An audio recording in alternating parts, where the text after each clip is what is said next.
Welcome to today's session. My name is Michelle Thomas. I am the Group Marketing Manager for the Replay Group of Companies.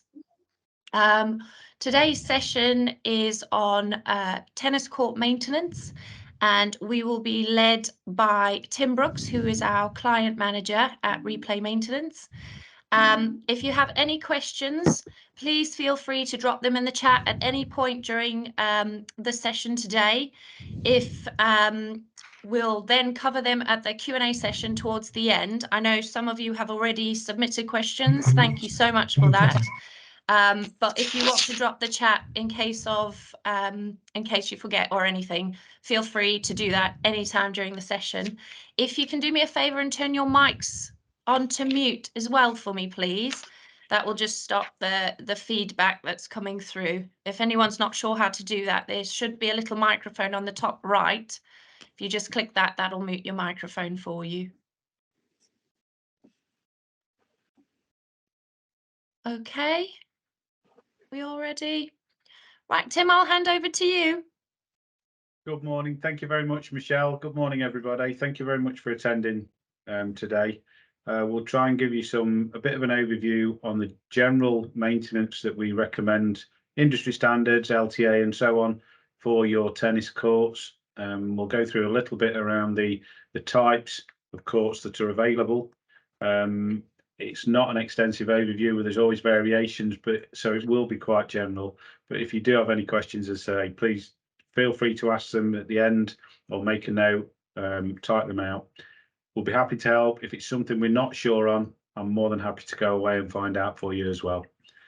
So yeah, hopefully we'll be able to give you a bit more information about what's recommended for maintenance and so on. We'll pick up some of the common issues that are happening with tennis courts, and we'll also have a case study at the end of a particular surface that Replay's attended. So we'll crack on. As I said before, there's 3 or 4, if not more, different generic types of tennis court that you'll see. As I say, there are, again, probably hundreds of different variations of each one. One that we do see quite a lot of is a cushioned acrylic court, which is a hard surface. Slightly different from a maintenance perspective to the carpeted surfaces, because it's an annual deep clean. In a perfect world, twice annually, but your general clearing of rubbish and things like that. The next one is synthetic clay. A lot more high maintenance needed on that one. Generally wants a good sweep after each game. Clear the lines as well, because they do often get covered with the artificial clay infill, and obviously checking top up levels on those. A little bit more expensive when it comes to installing. And again, as I say, similar sort of maintenance to any sort of carpeted surface, which we'll go into in a little bit more detail shortly. The next one's the sand-dressed carpet, very common on tennis clubs and courts. Half fill infill. Again, same sort of maintenance that we'll be talking about shortly, and we do see a lot of these. And again, quite similar, a sand-filled carpet, which again we see quite a lot of, a very common type of surface for tennis courts.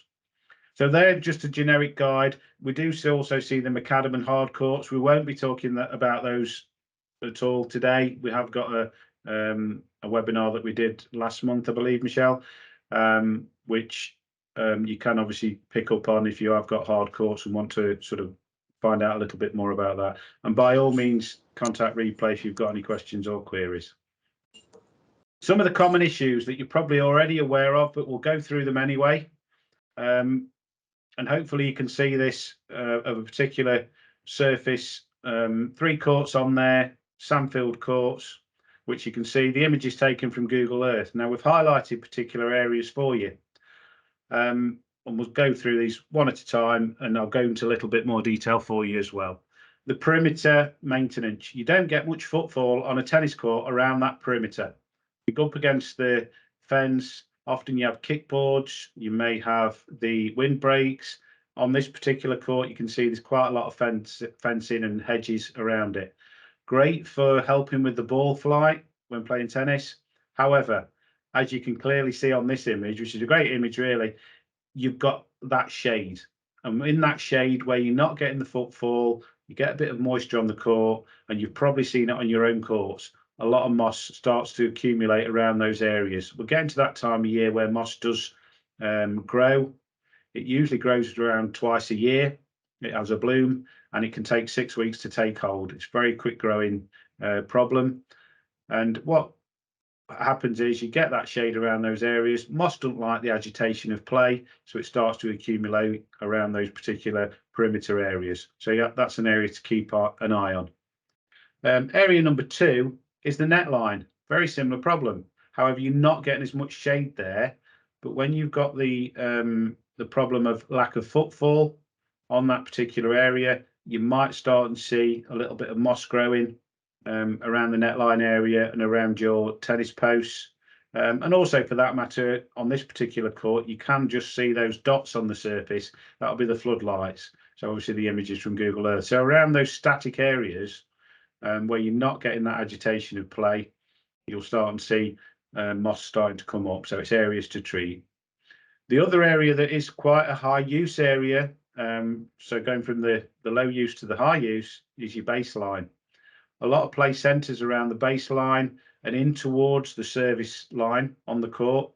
You get a lot of sliding when playing shots, especially the more athletic of you will be sliding along those baselines, and you can get a fusion of the fibres, which is caused by the constant action of sliding, playing shots, the constant footfall.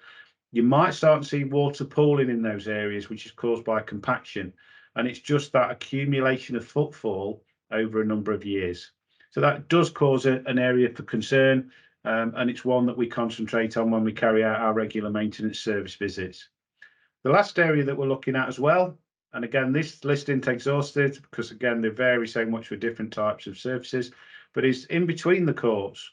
Going back to the net line and around the perimeter, you're not getting that footfall, and you're not getting that agitation of play that moss doesn't like. So you might start to see some spotting of moss in between the courts where you're not getting the footfall, and it's certainly an area to keep an eye on and treat with moss treatment as you go along. I'm just going to move forward into some examples that you'll see of these particular areas. So just to get an idea, and again, you maybe think, well, this looks a little bit like my court. So your perimeter maintenance, generally as a guide, as you can see there, good example, you've got the hedge, and just right up against that hedge, you can't necessarily get up to it with your machinery that you use in-house or your sweeper.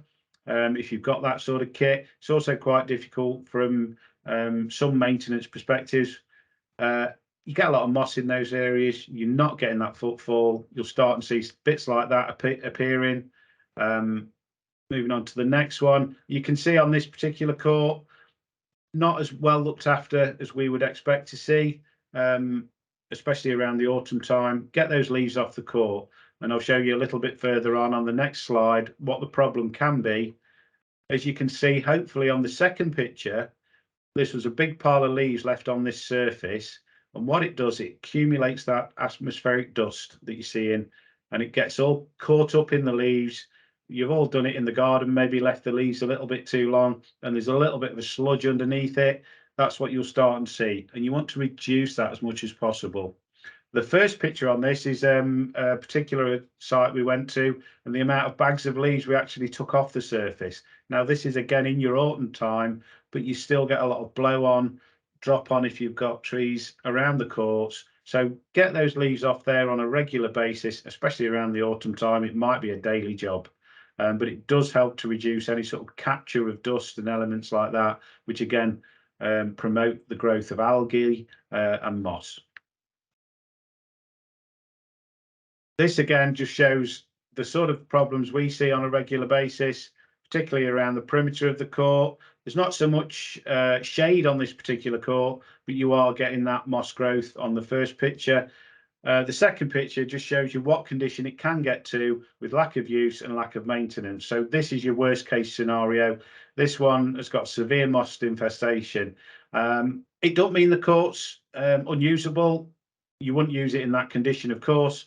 and it can be resolved. And Replay have a lot of processes, which we will mention a little bit further down the line. And some of you may be familiar with, like our compressed air rejuvenation, which we can get rid of all that problem and extend the life of courts before you need to look at resurfacing them. Net line and net maintenance. A couple of bits here, like I mentioned before, looking around that particular post, you can see there's a problem there. You've got that green start of bloom of moss.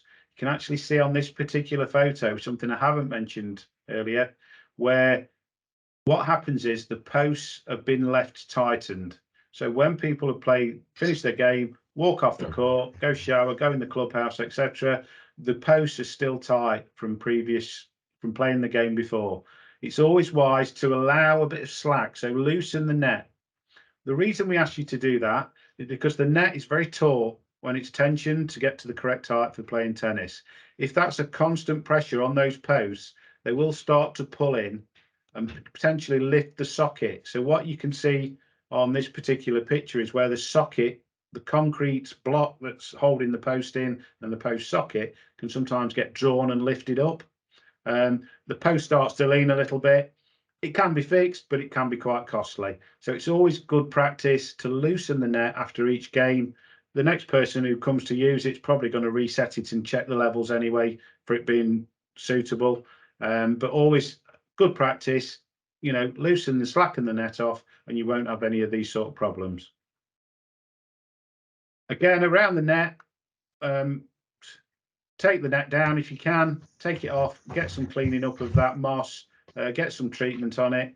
If you are a Replay customer, you know our Tennis Revive process. We have a particular piece of kit that can remove and extract that problem. I can assure you one thing, 100% the moss will return. So it's about reducing it, inhibiting it, and keeping it at bay as much as possible. But it will come back because it's an outdoor surface, of course. But it's about keeping it to safe levels, and it makes it look a lot better if you haven't got that on your court. And another example there, you can just see obviously, and it's starting to collect some leaves on this particular court, which again, is just reduce all that problem if you can. Baseline maintenance. So this is a very common area, as I mentioned before. You're getting a lot of footfall on a baseline. You're getting that stamping of feet. It's a big area for playing tennis, of course, as you'll know yourselves, and it does start to get compacted, with this muck and dirt in the atmosphere, as we've mentioned, and also any that's on shoes and things like that. You can see on this one, it's not ever so clear, but you can start to see that compaction. And if you could zoom in on it, apologies for the picture, you could see where the fibres are starting to fuse across one another. I'm doing this with my hands as the fibres are upright, but as they start to fuse, they kind of get wrapped around one another.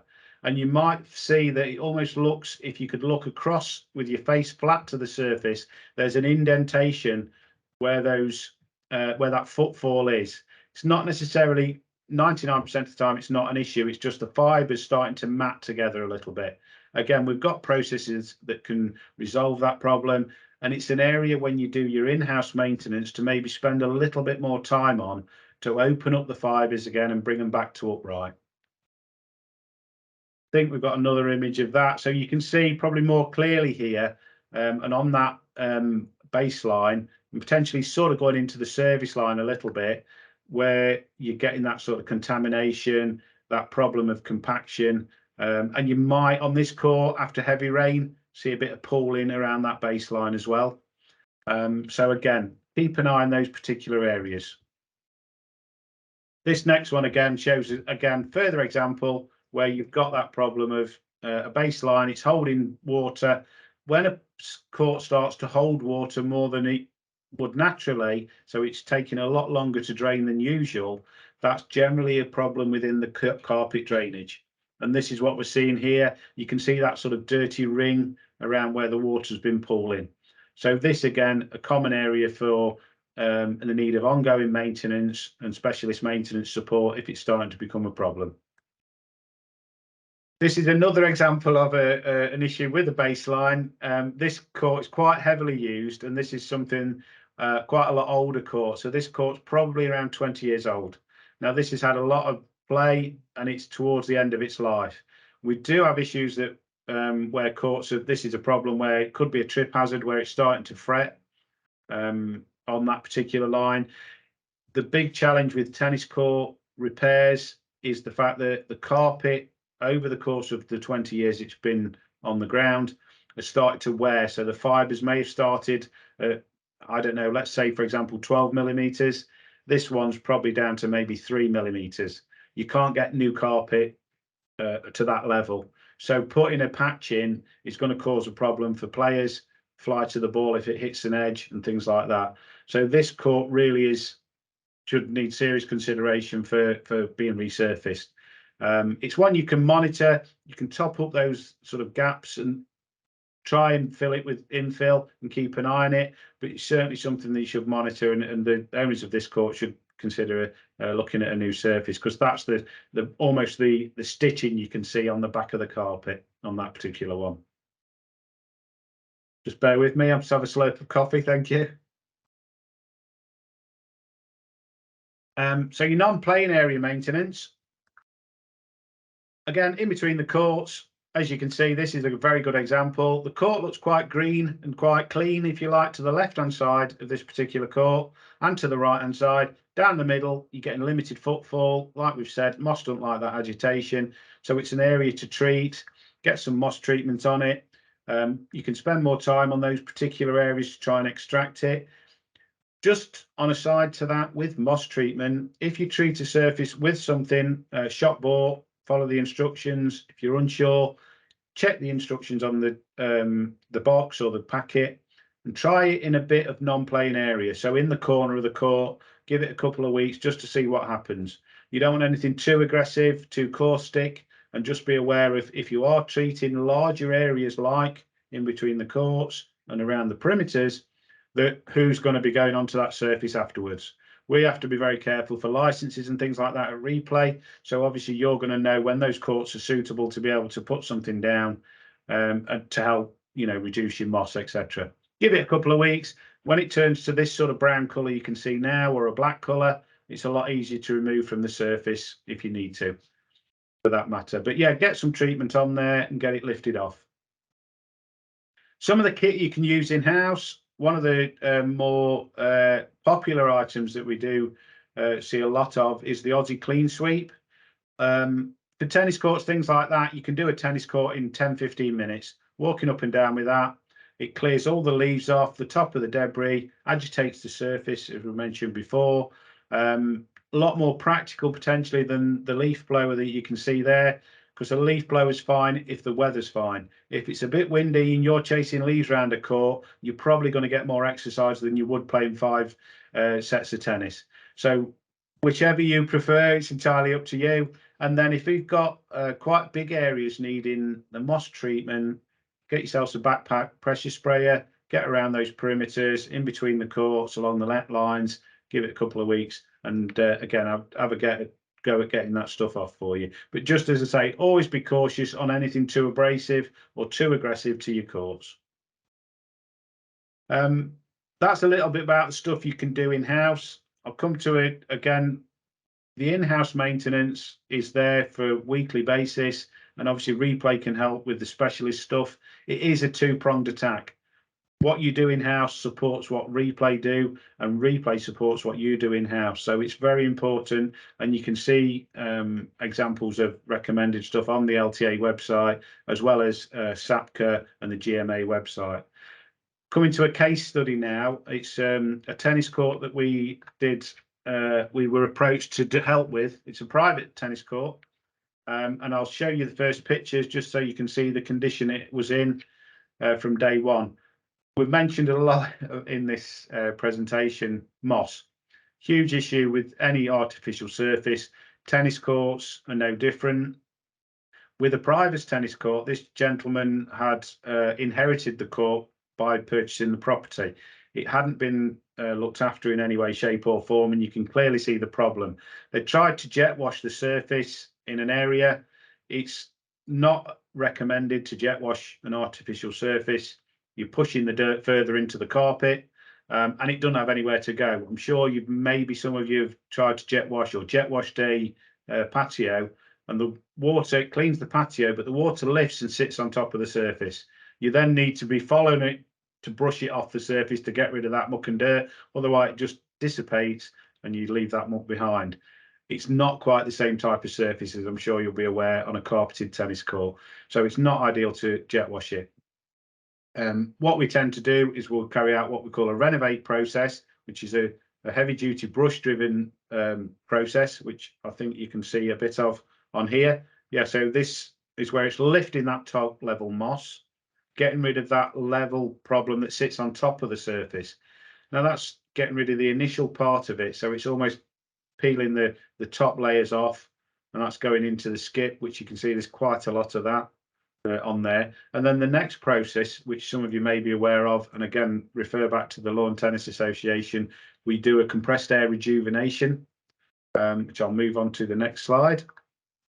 So what this process does, it uses compressed air. So when a water sits on a tennis court and doesn't drain very well, and it's starting to become a bit muddy and slippy, you need to use that compressed air process to extract all that contamination. As you can see on the left-hand picture, the machine that we use there, you can see that big hose coming from a compressor. That's extracting all that muck and contamination out of that surface. It gets deposited to one side, and it's then lifted up off the surface using a barrow, etc. We then go over the surface with a sweeper collector, which is a rotary brush that will lift all that top level stuff that's sitting on the top. When you carry out this process, it's resetting the surface drainage to as new. And what that does is allows the surface to drain as if it was a new carpet. Obviously, it's going to have the wear and tear of a carpet that's maybe 5, 6, 7 years old. We can't regrow the carpet fibers, I'm afraid. However, it does reset the drainage within the carpet for you. What then you can get is 3, 4, 5 more years of safe play. It may need doing again. It all depends on the ongoing maintenance you have. It can depend on the position of the court, you know, surrounding trees, how much usage you have and things like that. The weather can impact as well. This is what the court looked like straight afterwards. As you can see on there, it does look like it's quite heavily sanded. That's quite a common aftershot, if you like, of our compressed air rejuvenation on any surface. Because when you apply the sand and brush it in to regulate it, it won't sit down, so it straight into the carpet surface where you've extracted all the mucky, dirty sand from. So there's always a little bit of a bedding in period of 2 to 3 months where it allows the sand to get between the fibres again, and it just levels out to get to those lower levels. And you can see, I think on the next picture is when we did our next tennis revive process there. Again, it's looking in great condition. And if you compare that to the first one, where you can see that muck and dirt, slightly different angle, but you can see, I'm sure you'll agree, it absolutely looks amazing. And we're still maintaining that surface for this client now with the ongoing maintenance. So that was just an example of some of the processes that Replay offer, and how we can extend the life of a surface rather than, I would say, maybe sort of 25 to 30,000 pounds worth of resurfacing if that was ripped up and a new carpet was put down, and you wouldn't need to do that on this instance. That's enough from me at this point. I'm more than happy to answer any questions that you have got. As I say, please open your mic up if you want to ask, or say write it down on the screen if you can. And I think we have got a couple of questions that came in, Michelle. Yes, we did. Do you want to do that one first, if Tim? that's all right, yeah. Sorry, I sort of preempted it a little bit. No problem at all. So we had this picture this morning from a gentleman who I believe is on the call. Sorry, Nick, are you on? Yeah, that's me, yeah. Lovely. Okay, so do you want to talk a bit about your problem, Nick? Yeah, so the back courts there are about 10 years old, and the front courts are about 5 years old, and we've always had a really, really bad drainage problem with the back courts. They take maybe an hour or two to drain, probably about 2 hours to drain after a heavy downpour, whereas the newer ones drain pretty quickly. We had a rejuve done about 4 years ago on the back courts, Didn't make any difference. It was just as bad. Okay. So does that mean there's something else underneath the carpet that's the problem? Without seeing the individual's issue, has there always been a problem from day one? I've been looking after them since just before the rejuve, actually. So I wouldn't know historically if they have been, significantly worse than the nearer courts, to be honest. But there's this difference between them, which doesn't, as I said, it doesn't seem to have been fixed by the rejuve. It's a tricky one because the makeup of the carpet, and I haven't got a sample here that I can show you, but the surfaces themselves are it's like a plastic backing to the carpet. They've got drainage holes around every 2 to 3 inches, something like that, in a grid form across the back of the actual carpet itself. Now, because of that restriction on water, this site, is it Didsbury? It's Manchester, so you're going to get a lot of rain. You're in Manchester, unfortunately. However, what can happen is that the court will only actually, as a brand new carpet with all drainage holes intact, etc., only allow a certain amount of water to drain through it at any one time at a certain number of litres per second, if that makes sense. So the sheer volume of water, what my concern would be, the fact it's pooling, what did you say, it drains after sort of an hour or two? Yeah. That's not terrible. It could be better. You'd normally expect to it after heavy rain, if it's pooling, for it to be draining within sort of half an hour, give or take. So it's not terrible. Does it show any signs of black silt? After really, really heavy rain, there is. Yeah, there is a little bit of that coming up. It's, I think if we've rejuvenated it, it might be down to where it is, the lie of the land. It could be down to the water table. However, you are seeing pooling a little bit on the newer courts from that photo. How much quicker are they? Are they sort of 30 minutes? Yeah, exactly. Yeah, so less than half the time, really. There may be down to the. Are they a different carpet on the surfaces? I don't think so. Both from the same contractor, anyway. Okay, but then installed with a big gap between the two. Yeah, so there's about a 5-year difference. Yeah. It's tricky to say without, delving further. You can have percolation tests done. So what that can involve is cutting open the carpet. There's you're basically seeing how quickly water drains through the base. So rather than the actual carpet itself, you're checking the base underneath, see if there's an issue with drainage there. The drainage underneath the carpet, when they make it or install a surface and do it from new, any of the drainage that's underneath the carpet is for when the water table rises, rather than water that lands on the surface and goes through it. So as the water table rises, they're French slot drains and the water goes into it and then runs through it. So rather than it actually landing on the surface and going through the drainage channels, it dissipates into the water table as a grass court would. So it's a tricky one to explain to you fully without being on site, having a look at it, without these extra tests being done. I would say if it's starting to become a problem for being silty, is it something we can come out and do a survey on for you? We can have a look at it in a bit more depth and maybe get a little bit more involved. There's also the percolation tests and things like that. There's a company called Sports Labs that we'd possibly refer you to if you wanted to find out a little bit more if there was anything sort of not so much sinister, because if there are any collapses of drains, you would start to see where the base, if you like, and the carpet slipping away from that side of things. So it's certainly something, and we can catch up afterwards if you'd like to, and get someone to come out and have a further look. What sort of maintenance regime do you have in place? Up until recently, it's been a bit hit and miss, but we've got a groundsman now who uses the Aussie clean sweep once a week. And then we've got volunteers like myself who come in and do help out.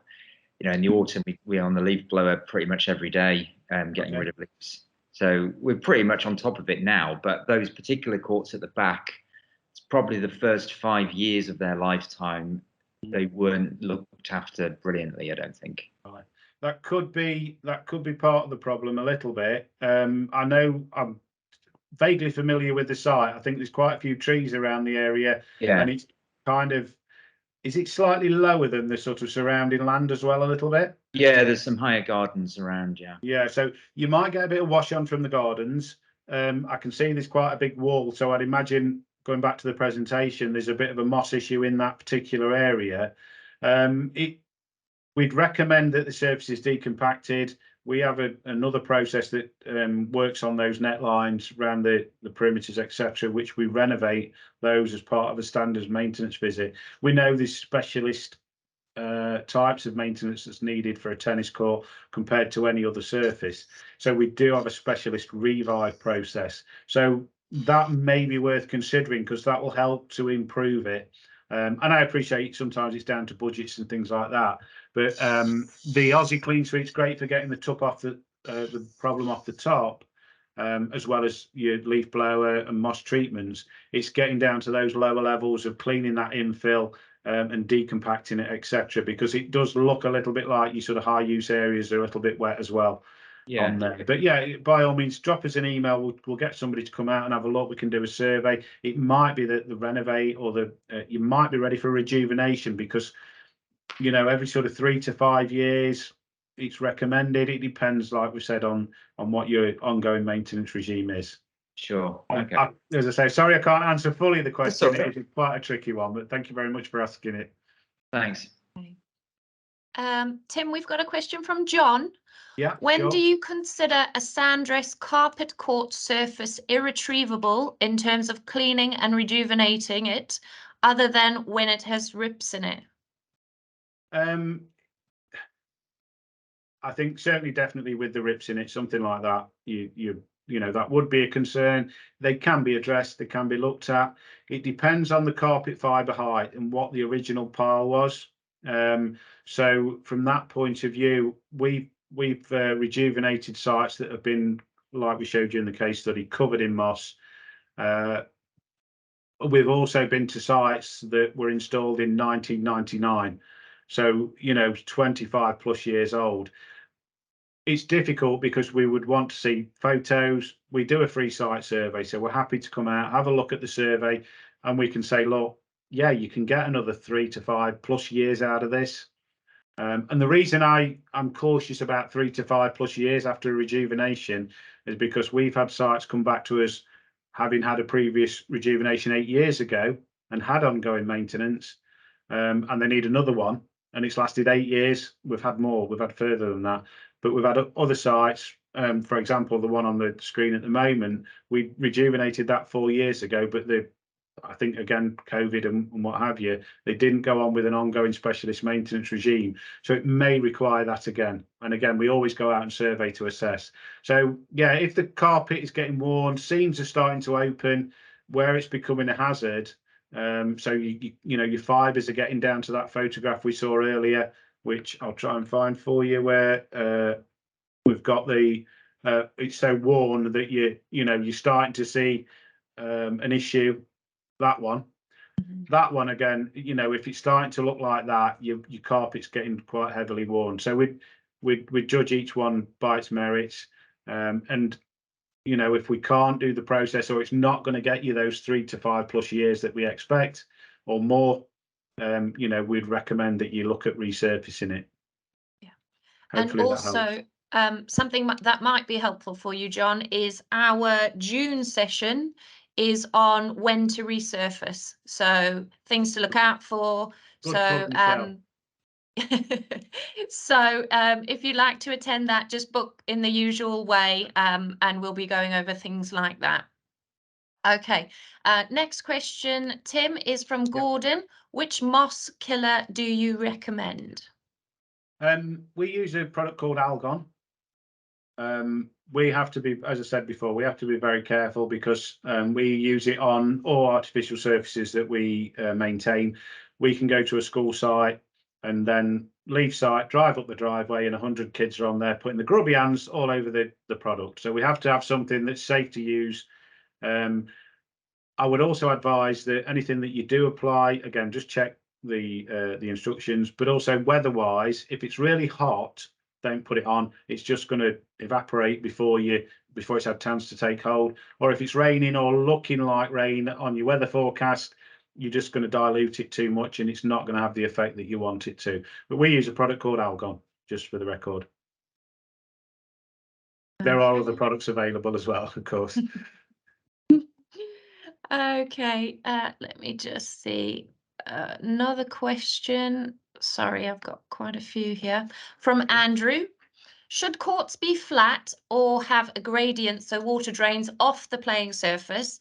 And if so, at what gradient? And he apologizes, he's in a noisy environment, so can't ask himself.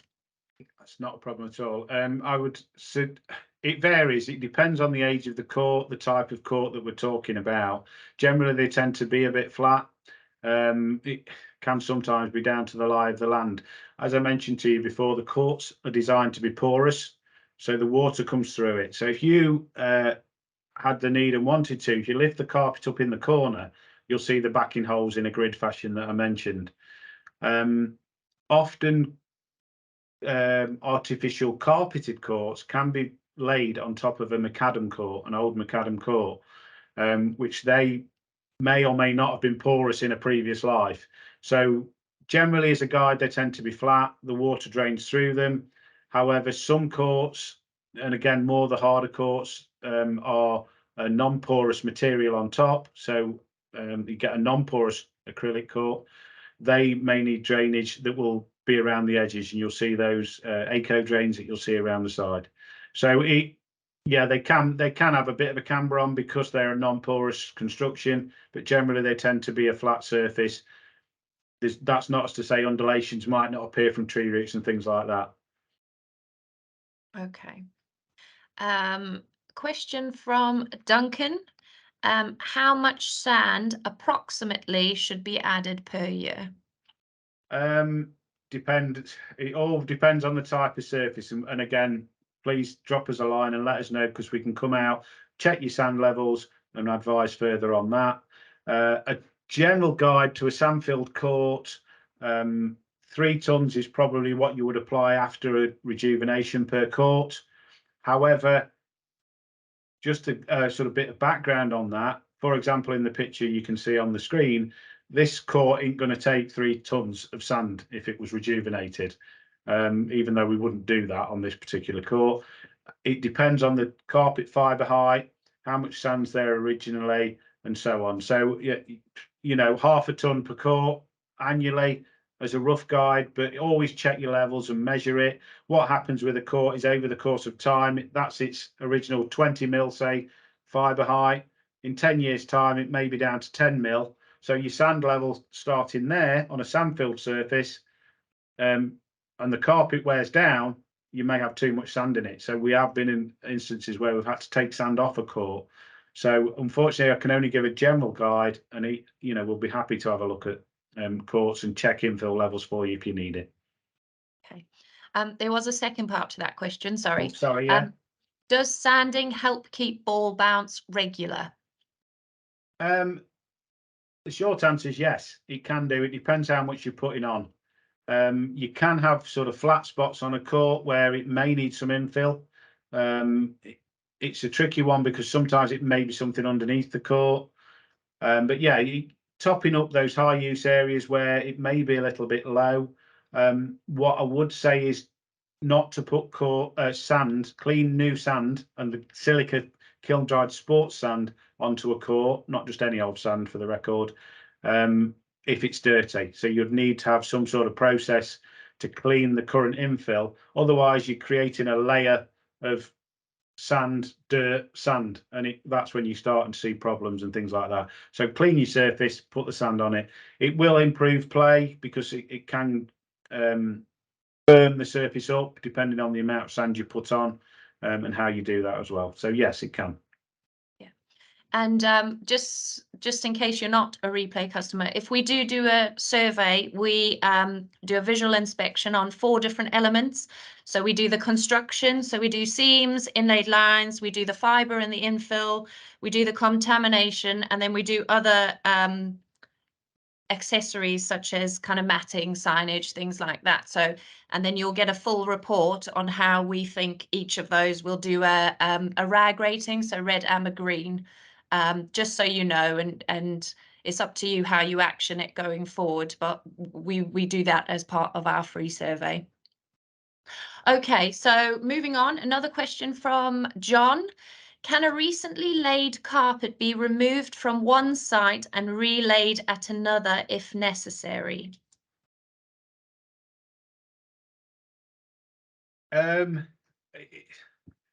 If necessary, yes. However, there's a lot of caveats to that. If it's a new carpet, it's in good condition. You've got to think about where it's going from and to. When you start rolling up a carpet, you're starting to cause problems with stretching it potentially. It's not something we would recommend doing in an ideal world. Certainly, if it's a brand new carpet and there was no other option, the problem you've got is cutting carpets. You create seams. Seams are an area of weakness and can cause problems. We wouldn't recommend it. Is the short answer to that. But there are always exceptions, I guess. Okay.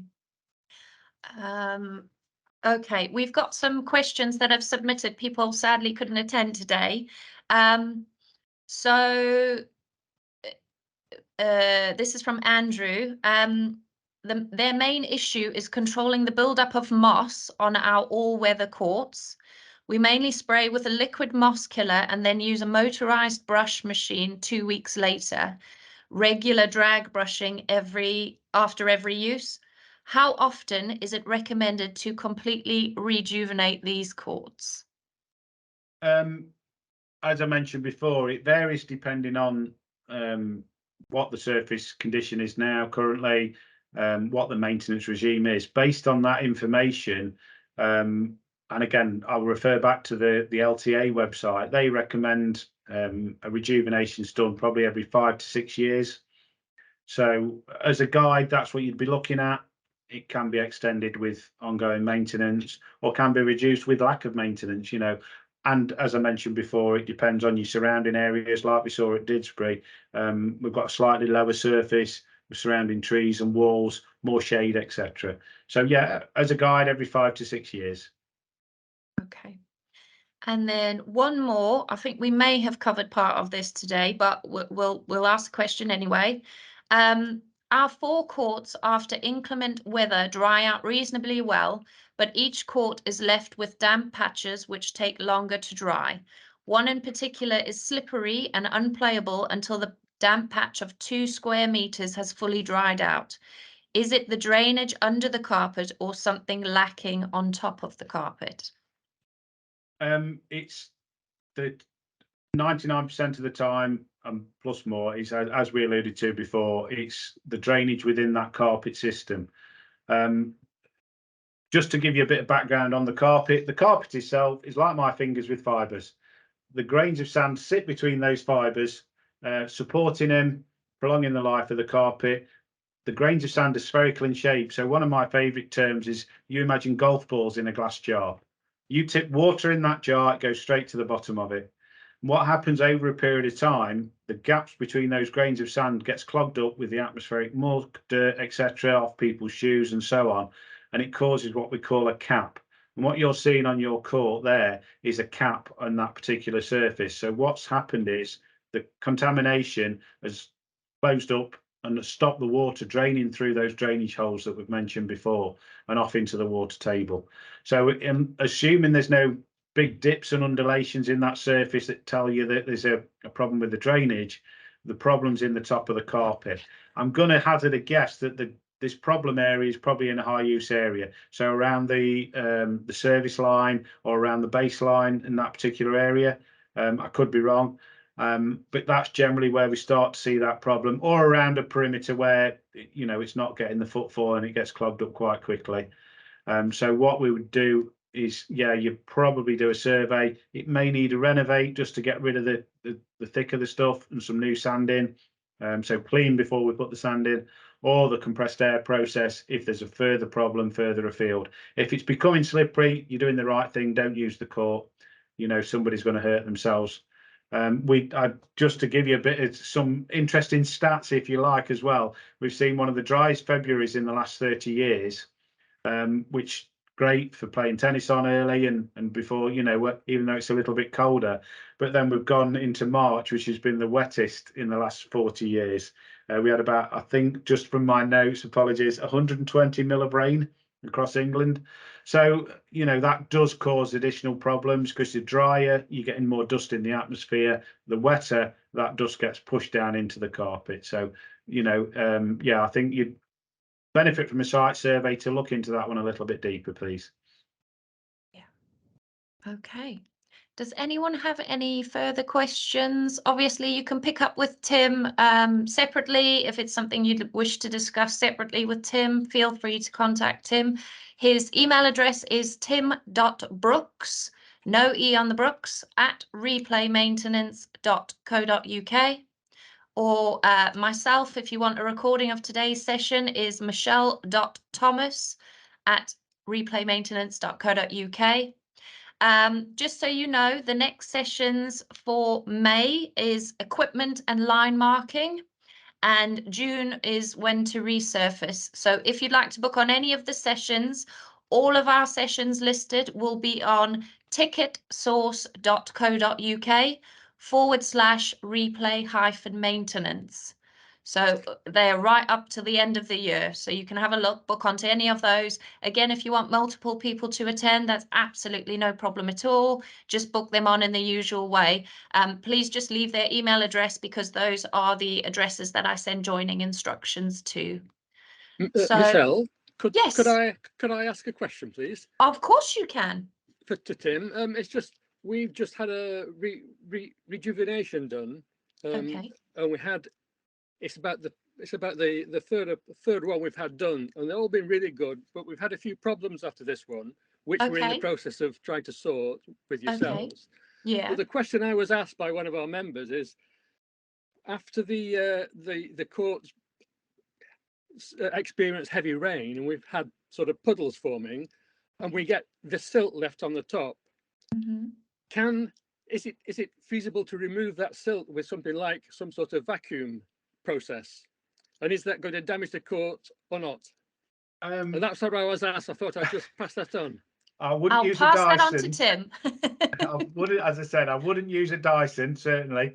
It's one of those, it's a tricky one because, yeah, you can just, you know, scrape it off with something, obviously being taking care, you know, a light shovel across it to just get the thick off will certainly just remove that top level problem. I'd be interested to know this. What site are we talking about? Sorry. Basford. Oh, right. Okay. Yeah. Yeah. So we'll be more than happy to come and have a look just to see if there's, you know, if it just needs a little bit more work doing in that particular area. Well, I think what I'm at the moment, what I've arranged with Sam that he's going to do another revive process. Yeah. Just to try and help those areas. It might be the question I was asked, and I was intrigued because I it's thought of it before. My concern of using anything that you know, if you're getting the Henry out or you know, you sort of wet and dry cleaner, is that you're going to also pull out that clean sand, and then you're going to have like we mentioned before, that change in bounce in that particular area. So you're going to lose where you've got you know, a full carpet, shall we say, of infill on one side.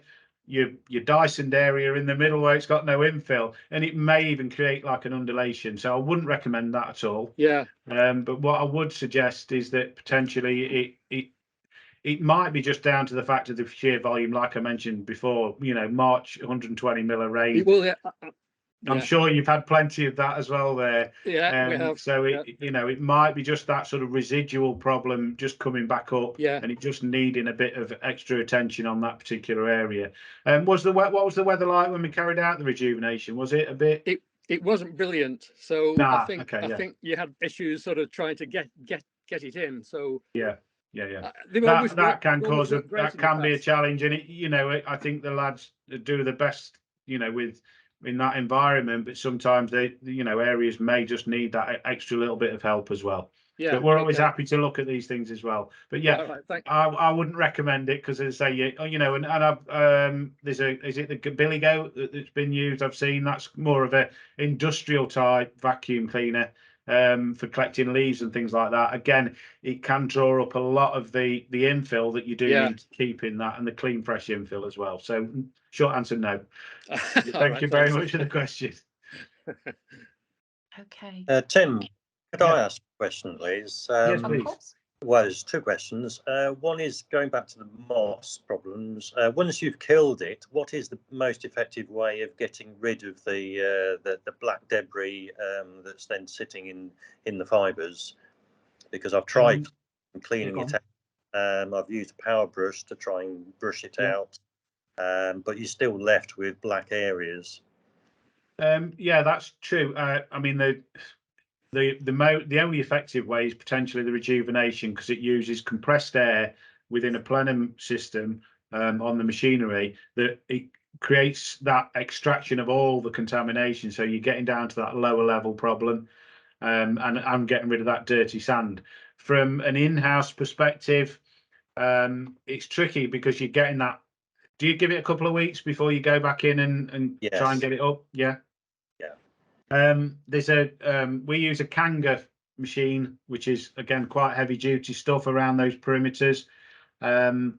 It's quite tricky to get in between the fibres, so it is almost an ongoing process. A stiff brush can help as well, but you do need probably something a little bit more industrial than the power brush, because the power brush is just that sort of top level, maybe the top couple of mil of the surface, because you don't want to get it too far down, because you're going to start and cause problems with the power brush and cause problems with the surface if it's too aggressive.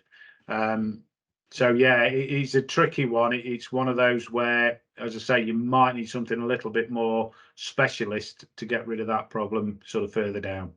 Okay, all right, thank you. And the second question is to do with artificial clay quartz. What do you recommend on brushing the quartz? Because I tend to use the tractor with a large 6 foot wide brush, stiff brush, and then go over with drag mats afterwards, just to try and loosen the top there. And I think that's potentially what you need to be looking at. Keep an eye on your levels for that sort of process. Ideally, and with clay quartz, which is easier said than done, is that you like your Aussie clean sweep's quite good. If you've got one of those on site, if you can encourage your members to get that over the court to regulate again the infill once they've played a game, you're doing better than I am. But if you can encourage your guys, the players, to pull that behind them, it takes sort of 10-15 minutes to do a single court. That will help you doing your job as well. But yeah, you are limited to what kit you've got, without spending a fortune on some of the bits and pieces. But yeah, that's probably your best route to go down, to brush to open it up a little bit, and then your matting to follow, to regulate the infill back in again. Yeah, I mean, the Aussie clean sweep, can you actually use it in the damp? Because my experience is if it's probably not. No, I wouldn't recommend it, because it's going to, with your clay surface, it's going to start and drag all the sand up, and that'll start to clump together. Yeah. For that side of things. So yeah, it's always where any sort of maintenance is judge the weather a little bit as well, because if the surface is quite wet, you're going to start and clump the sand together on the sand type surfaces and cause, sort of starting to pull that infill up, which is still quite important. You need that in the surface as well. So yeah, judge it. And it's, as I know, it's far nicer to do it in the sunshine than the rain anyway. So yeah, just be cautious when it is wet, especially certainly with the clay surfaces as well. Okay, right. Thank you. Cool. Okay, I think we're coming to the end then. If nobody has any questions, by all means, if you have any questions going forward, please feel free to drop Tim or I a message. Tim is probably better at answering it than I am, but I will certainly try and find the person who could help you best. Like I said, our next session is on equipment and line marking. So unless anybody has any other burning questions, we will say thank you for joining us today, and we look forward to seeing you on the next one. Take care. Thank you. Bye-bye.